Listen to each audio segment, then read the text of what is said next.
우리 하나님은 오늘도 우리를 사랑하시고 우리와 함께 하십니다. 특히나 우리의 연약함과 부족함에도 불구하고 오늘도 우리를 질서가 있고 조화로운 삶으로, 정말 풍성하면서도 안식이 있는 삶으로 인도하고 계십니다. 이 하나님을 오늘 말씀을 통하여서 더욱 알게 되시고 신뢰하게 되시는 성도님들 되시길 우리 예수님 이름으로 축원합니다. 창세기 1장 1절 말씀입니다.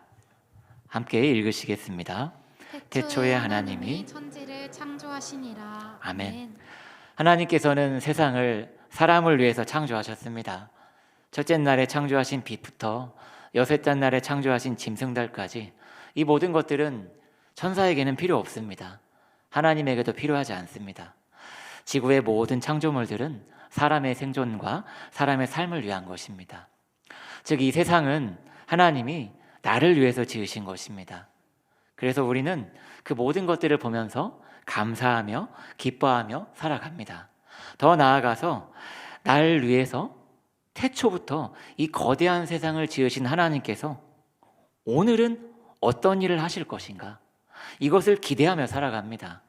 마치 어린이날을 하루 앞둔 어린아이가 밤에 잠들기 전에 아빠에게 아빠, 내일은 뭐예요? 어디로 데려가실 거예요? 뭘 사주실 거예요? 이런 기대에 찬 말을 하는 것처럼 우리도 밤에 잠들기 전에 또는 아침에 일어나서 하나님께 이런 기도를 드립니다.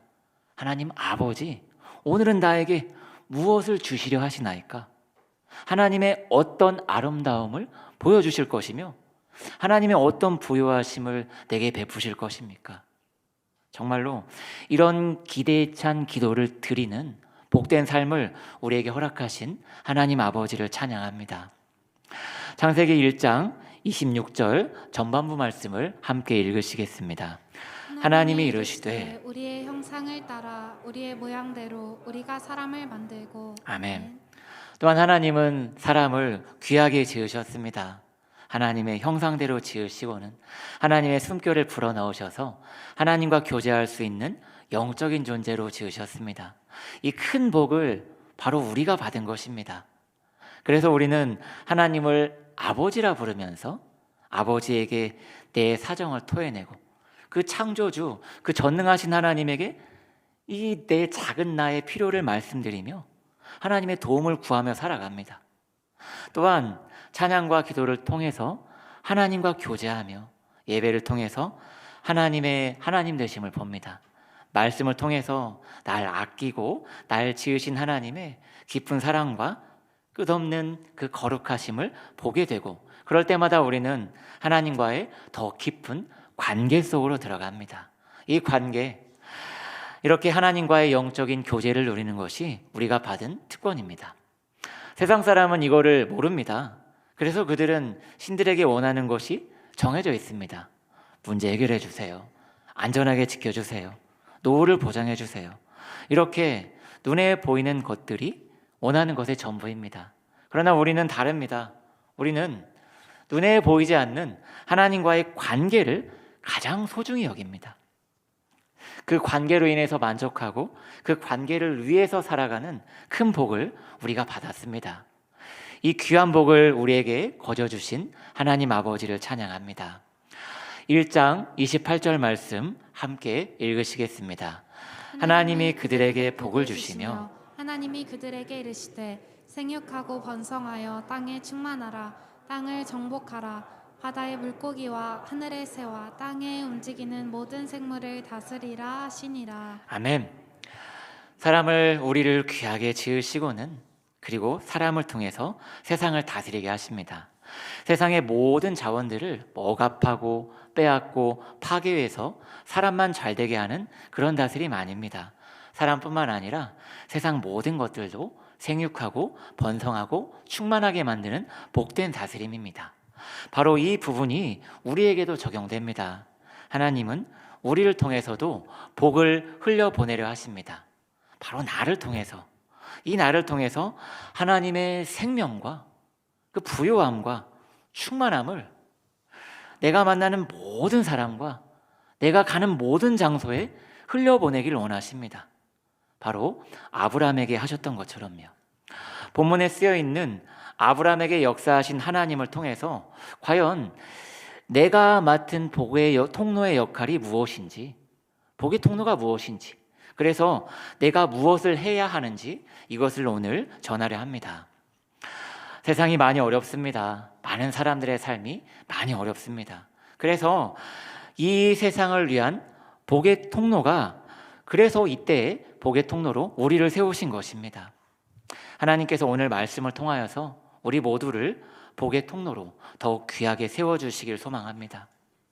우리를 통하여서 세상을 위로하고 세상을 회복하고, 그리고 우리를 통하여서 세상을 더 살만한 세상으로 만드는 복의 통로로 더욱 세워주시길 예수님 이름으로 축원합니다. 본문을 보시겠습니다.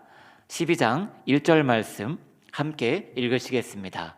여호와께서 아브라함에게 이르시되 너는 너의 고향과 친척과 아버지의 집을 떠나 내가 내게 보여줄 땅으로 가라. 아멘. 하나님께서 아브라함을 부르십니다. 그런데 여기에서 왜 아브라함을 부르셨는가? 그 수많은 사람 중에서 왜 하필 아브라함을 부르셨는가? 이 이유를 확실하게 정립하는 것이 필요합니다. 창세기 11장까지의 흐름을 보면 사람은 계속해서 범죄합니다. 아담이 죄짓고 가인이 죄짓습니다. 범죄의 규모가 매우 커져서 노아 시대의 거의 모든 사람들이 죄를 짓고 바벨의 모든 사람들이 죄를 짓습니다. 그러나 하나님이 은혜를 베푸셔서 아담과 가인의 자멸을 막으시고 그들의 생명과 삶을 보존해 주십니다. 노아 시대에는 인류의 자멸을 막으시고 교만한 바벨의 사람들이 자멸하는 것도 막아주십니다. 즉 11장까지를 통해서 볼 수 있는 점은 이렇습니다. 피조물인 사람이 창조주 하나님을 거스른다. 하나님 없이는 살 수 없는 사람이 하나님 없이 살려고 애를 쓴다. 그렇다면 하나님은 사람을 폐기하셔야 하는데 그러지 않으시고 인류를 보존하시고 살 길을 열어주신다. 이것입니다. 그런데 이런 흐름에도 불구하고 12장에서 갑자기 다른 이야기가 시작되는 것일까요? 아담부터 노아까지 계속 범죄했는데, 그런데 갑자기 믿음이 훌륭한 아브라함이 등장하고 하나님은 아브라함에게 반하시고, 그래서 하나님이 훌륭한 아브라함을 부르시고 뛰어난 아브라함에게 복을 주시고 남다른 아브라함을 복의 통로로 세우신다. 갑자기 이런 이야기가 시작되는 것일까요? 그렇지 않습니다. 첫 번째 메시지입니다. 보시겠습니다. 함께 읽으시겠습니다. 하나님이 아브라함을 은혜로 택하셨다. 아멘. 창세기 12장부터 50장까지를 족장시대라고 부릅니다. 이 족장시대에는 가족끼리, 친족끼리, 같은 피를 나눈 사람끼리 모여서 살았습니다. 그러면서 같은 가치를 공유하고 같은 전통과 질서를 지키면서 살았습니다. 특히 같은 신을 섬기며 같은 종교를 가지고 살았습니다. 여호수아 24장 2절 말씀 함께 읽으시겠습니다.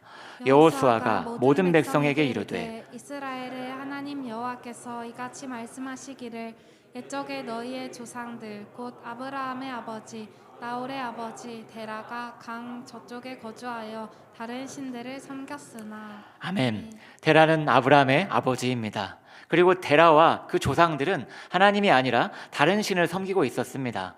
즉 데라가 속한 공동체도 다른 신을 섬기고 있었습니다. 그런데 그 공동체에서 아브라함만 혼자 따로 하나님을 믿고 따로 하나님께 제사하고 이렇게 사는 게 가능했을까요?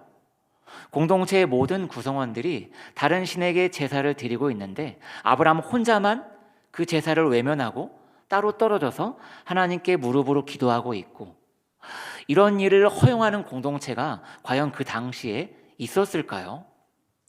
여호수아 24장 2절이 아브라함의 아버지 데라가 다른 신을 섬겼다고 말하는 이유는 하나님의 은혜를 강조하려는 목적 때문입니다. 여호수아 24장 전반부의 내용은 이렇습니다. 다른 신을 섬기던 공동체, 그 안에 있는 아브라함을 하나님이 은혜로 택하셨다. 그리고 하나님이 은혜로 아브라함의 후손들로 이스라엘이라는 큰 공동체를 만드셨다. 그리고 하나님이 은혜로 이스라엘은 홍해를 건너게 하셨고 애굽의 군사들은 바닷물로 덮으셨다. 그리고 하나님이 은혜로 이스라엘에게 가나안을 주셨다. 이렇게 하나님의 은혜를 강조하고 있습니다. 특히 여호수아 24장 13절 말씀입니다. 함께 읽으시겠습니다. 내가 또 너희가 수고하지 아니한 땅과 너희가 건설하지 아니한 성읍들을 너희에게 주었더니 너희가 그 가운데에 거주하며 너희는 또 너희가 심지 아니한 포도원과 감람원의 열매를 먹는다 하셨느니라. 아멘. 하나님이 이스라엘에게 땅을 거저 얻게 하셨고 성읍도 거저 얻게 하셨고 포도원과 감람원의 열매도 거저 얻게 하셨다. 이렇게 말하면서 이 모든 은혜를 거저 베풀어 주신 하나님을 높이고 있습니다.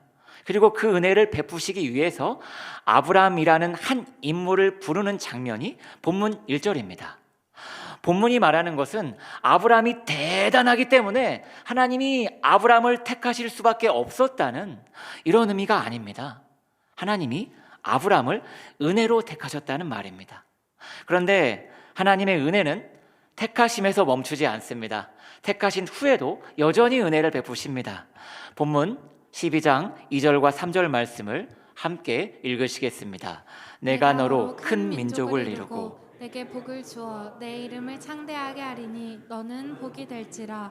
너를 축복하는 자에게는 내가 복을 내리고 너를 저주하는 자에게는 내가 저주하리니 땅의 모든 족속이 너로 말미암아 복을 얻을 것이라 하신지라. 아멘. 하나님께서 아브라함에게 말씀하십니다. 내가 너에게 복을 주리라. 그리고 내가 세상에게도 복을 주리라. 땅의 모든 족속에게 복을 주리라. 그런데 이 일을 아브라함 너를 통해서 하겠다. 이렇게요. 그런데 2절과 3절에서는 한 가지를 주의해서 봐야 합니다. 뭐냐 하면 하나님이 아브라함에게 복을 주신다 말씀하실 때에 조건을 걸지 않으신다는 점입니다. 두 번째 메시지입니다. 함께 읽으시겠습니다. 하나님이 조건 없이 복을 주신다. 아브라함아 잘해라. 그럼 복 줄게. 아브라함아 순종해라. 그럼 복 줄게. 이런 조건 없이 복을 주시겠다고 하십니다. 아브라함을 부르실 만한 조건이 아브라함에게 없었을 때에도 아브라함을 은혜로 부르셨습니다. 그리고 하나님은 아브라함에게 복을 주실 때에도 조건 없이 은혜로 주신다 하십니다. 바로 이 조건 없이 주시는 복의 예가 애굽에서의 일입니다. 창세기 12장 13절 말씀 함께 읽으시겠습니다. 원하건대 그대는 나의 누이라 알아. 그러면 내가 그대로 말미암아 안전하고 내 목숨이 그대로 말미암아 보존되리라 하니라. 아멘. 하나님의 말씀에 순종해서 아브라함이 가나안에 왔지만 심한 기근을 만나게 됩니다. 이때 아브라함은 하나님께 묻지도 않고 하나님이 약속하신 가나안을 떠나서 애굽으로 내려갑니다. 이것은 분명한 불순종입니다. 또한 애굽 사람들이 아내의 사레를 빼앗기 위해서 자기를 죽일 것을 두려워해서 사레에게 거짓말을 하도록 말합니다. 아마 간청인 것 같습니다. 이 또한 범죄입니다. 아브라함은 말씀에 의지하여서 삶의 모든 터전을 버리고 가나안까지 오는 믿음의 행동을 보여주었지만 기근과 애굽 사람들 앞에서는 하나님을 믿는 믿음을 지키지 못합니다. 그 후에 사레의 아름다움이 애굽 왕 바로에게까지 소문났고 사레는 바로의 공에 들어가게 됩니다. 이 모든 것은 분명 아브라함의 잘못입니다.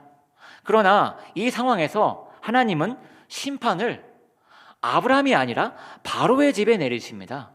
그리고 하나님은 아브라함을 벌하지 않으십니다.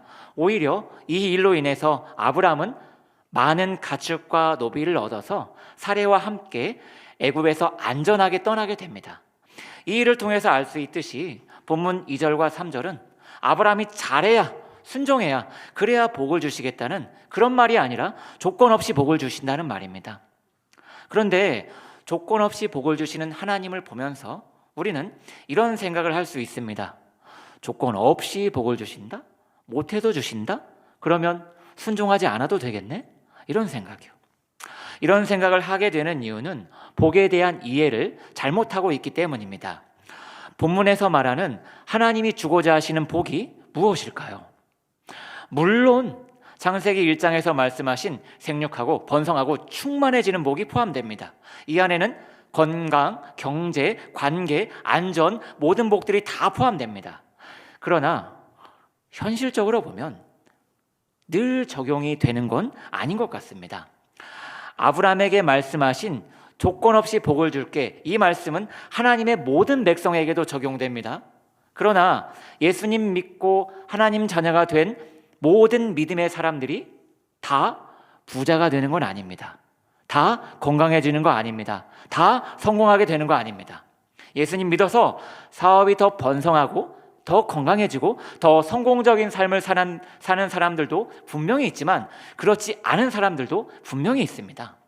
즉 하나님이 자기 백성에게 조건 없이 주신다고 약속하신 복, 그 복에는 분명 경제, 건강, 안전, 성공 다 포함되지만 그러나 그 복이 모든 백성에게 주어지는 복이 아닌 것입니다.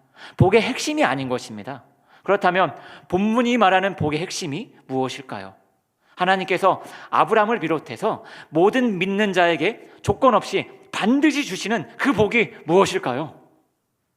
창세기 23장 4절로 6절 전반부 말씀을 함께 읽으시겠습니다.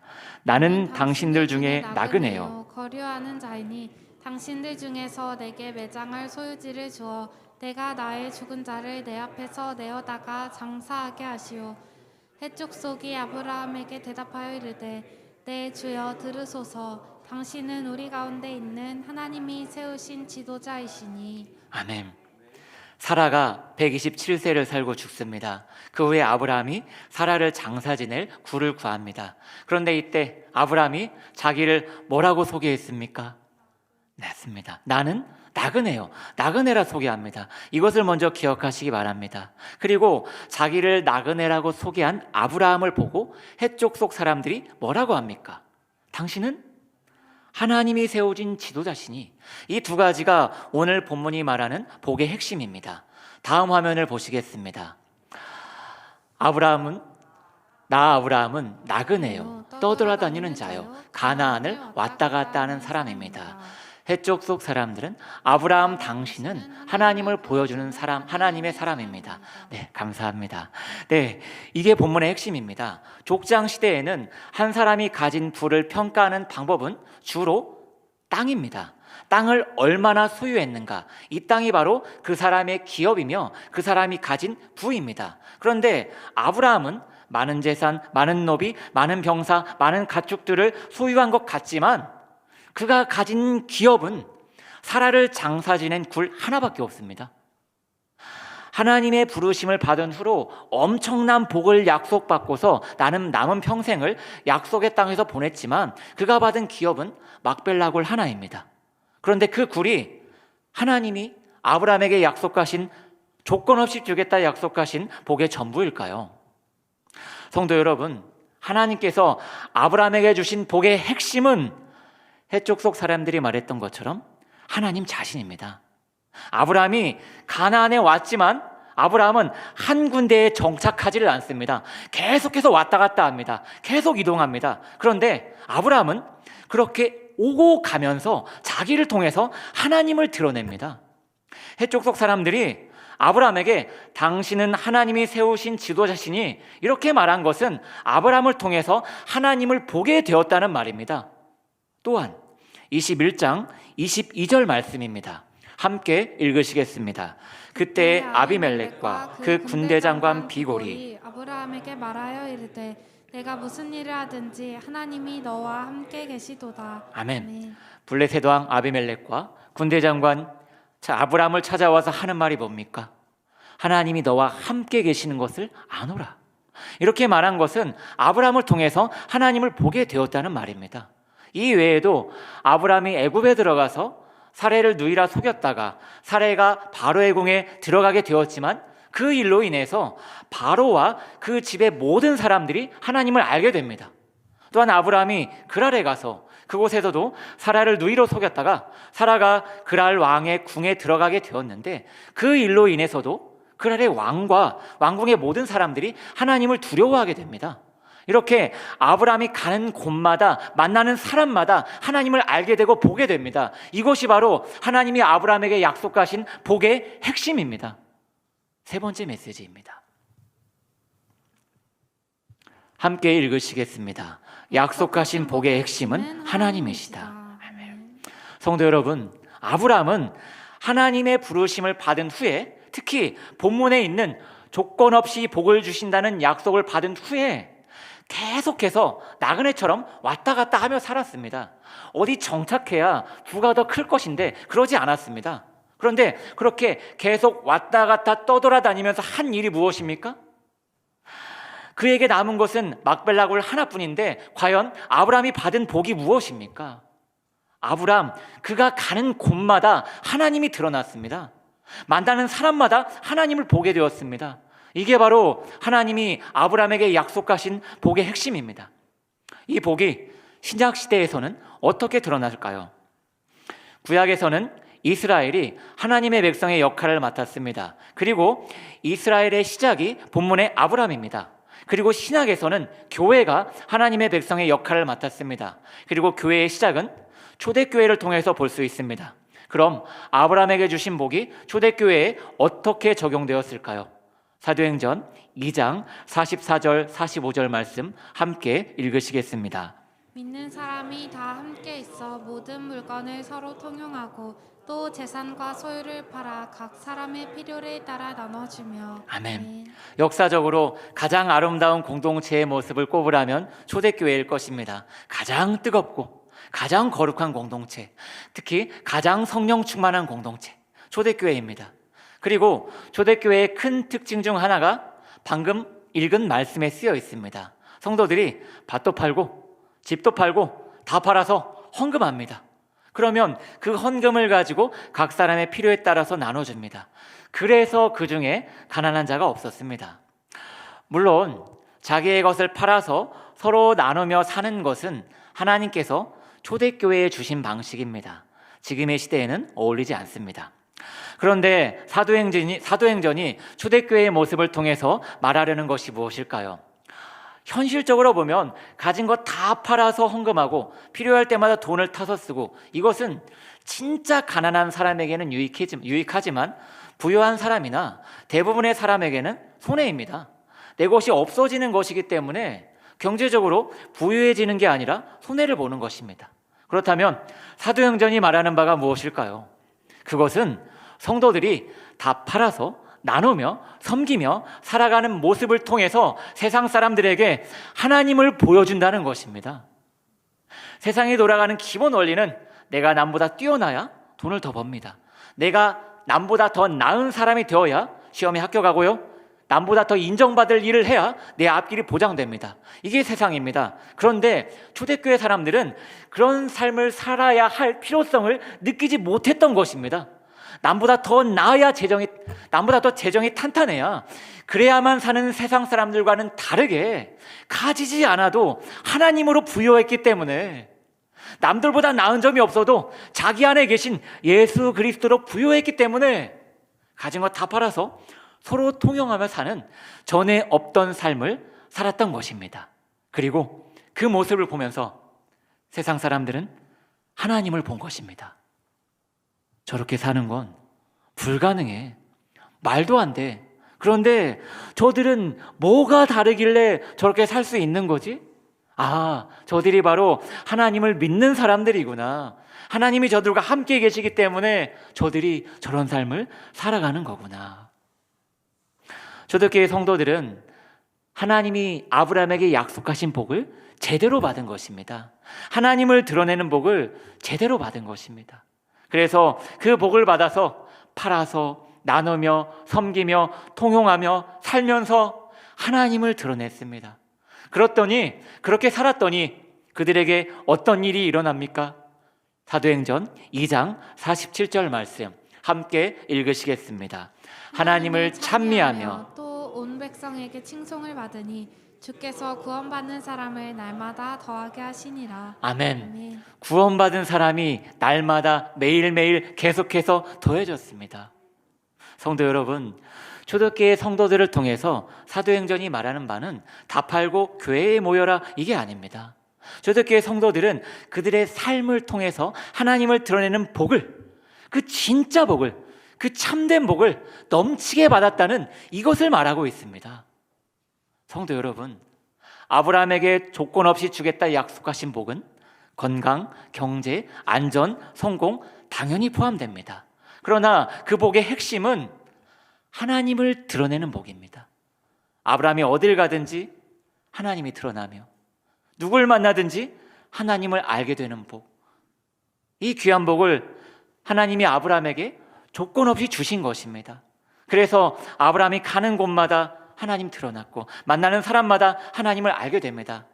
비록 아브라함이 거짓말했고 아브라함이 잘못했고 실수했지만 그렇다 할지라도 아브라함을 통해서 하나님이 드러나는 이 놀라운 복을 아브라함에게 주신 것입니다.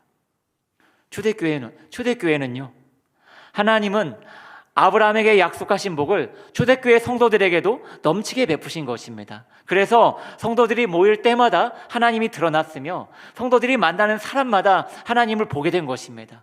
그래서 하나님을 알게 되고 믿게 되는 사람들이 매일매일 날마다 계속해서 더해진 것입니다. 그리고 하나님이 아브라함에게 주셨고 초대교회 성도들에게 주셨고 모든 믿음의 선배들에게 주신 그 진짜 복, 하나님을 드러내는 복, 그 복을 우리에게도 주셨습니다. 예수 그리스도 통해서 구원받아서 하나님 백성이 된 우리에게도 오늘 본문이 말하는 그 복, 하나님이 나를 통해서 드러나는 복을 우리에게 이미 주셨습니다. 성도 여러분, 하나님이 우리를 복의 통로로 세우셨습니다. 그 의미가 무엇입니까? 하나님께서 나를 통해서 여러 가지 일을 하시지만 핵심은 나를 통해서 하나님을 드러내신다는 의미입니다. 나를 통해서 하나님 드러나고, 그래서 드러난 그 하나님으로 인해서 회복이 일어나고 생명이 흘러가고 회개가 일어나고 영혼이 구원받고 땅이 회복되고 부유함이 찾아오는 이런 일들을 하시기 위해서 하나님이 나를 복의 통로로 삼으신 것입니다. 성도 여러분, 이 사실을 굳게 믿으시기 바랍니다. 아브라함을 은혜로 택하시고 아브라함에게 조건 없이 복을 주시고 아브라함을 복의 통로로 삼으셨습니다. 은혜로요. 우리에게도 마찬가지입니다. 하나님께서 바로 이 복의 통로로 우리를 세우셨습니다. 그러므로 우리는 하나님의 이 약속에서 벗어날 수가 없습니다.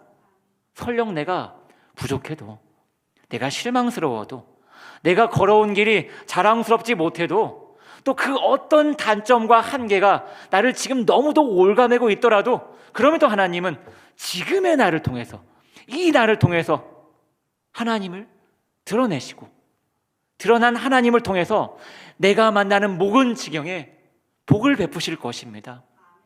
성도 여러분, 하나님이 아십니다. 내가 잘못했지만 하나님이 나를 통해서 하나님의 선하심을 드러내실 것입니다. 내 생각이 짧았고 내가 실수했고 그럼에도 하나님은 이 못난 나를 통해서 하나님의 부유하심과 풍성하심을 내가 가는 모든 지경마다 드러내실 것입니다. 정말로 아브라함에게 하셨던 것처럼, 초대교회 성도들에게 하셨던 것처럼 우리를 통해서 기어코 하나님 드러내시며 기어코 하나님 홀로 영광 받으실 것입니다. 우리 하나님이 아십니다. 이 사실 굳게 믿으시고 한 주간을 살아가시길 바랍니다. 정말 삶을 강조하고 실천을 강조하고 행함을 강조하는 거 매우 중요합니다. 그러나 행함이 없는 믿음도 죽은 믿음이지만 거꾸로 보면 믿음 없이 하는 행동도 올바르다 말하기 어렵습니다. 그러므로 먼저 하나님이 하신다는 이 믿음을 가지고 믿음을 지켜내시면서 한 주를 사시길 바랍니다. 찬양하시겠습니다. 정말로 어린이날을 하루 앞둔 어린아이가 아빠에게, 아빠 내일은 뭐예요? 내일 다 어디 데려가실 거예요? 이런 기대에 찬 말을 하는 것처럼 우리도 하나님 아버지, 내일은 나를 통해서 하나님의 어떤 모습을 드러내실 거예요? 내일은 나를 통해서 하나님을 누구에게 보여주실 거예요? 이 기대와 믿음 속에서 한 주간을 넉넉히 사시는 복된 성도님들 되시길 예수님 이름으로 축원합니다. 함께 찬양하시겠습니다. 세상 흔들리고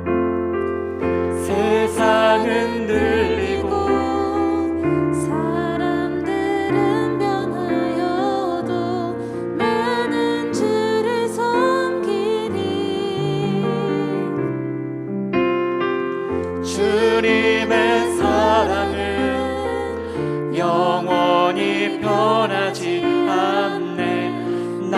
나는 주를 신뢰 오직 믿음으로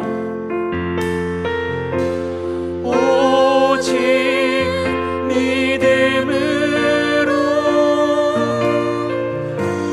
믿음으로 내가 살리라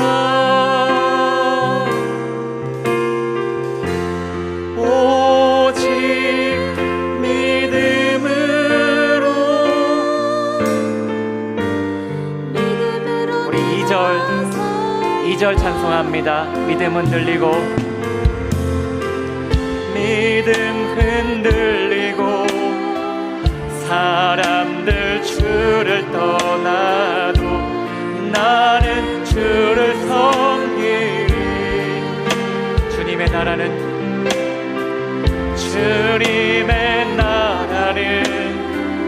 영원히 쇠하지 않네 나는 우리 한 번 더 믿음 흔들리고 사람들 주를 떠나도 믿음 흔들리고 사람들 주를 떠나도 나는 주를 섬기리 주님의 나라는 영원히 쇠하지 않네 나는 주를 신뢰 오직 믿음으로 오직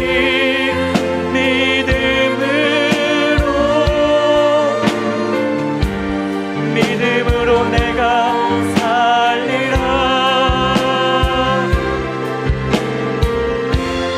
오직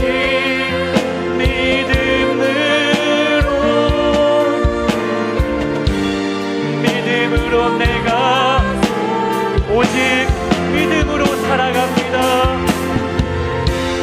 오직 믿음으로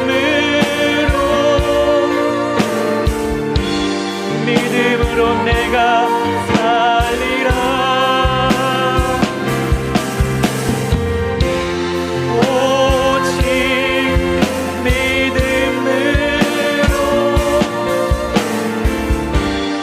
믿음으로 내가 살리라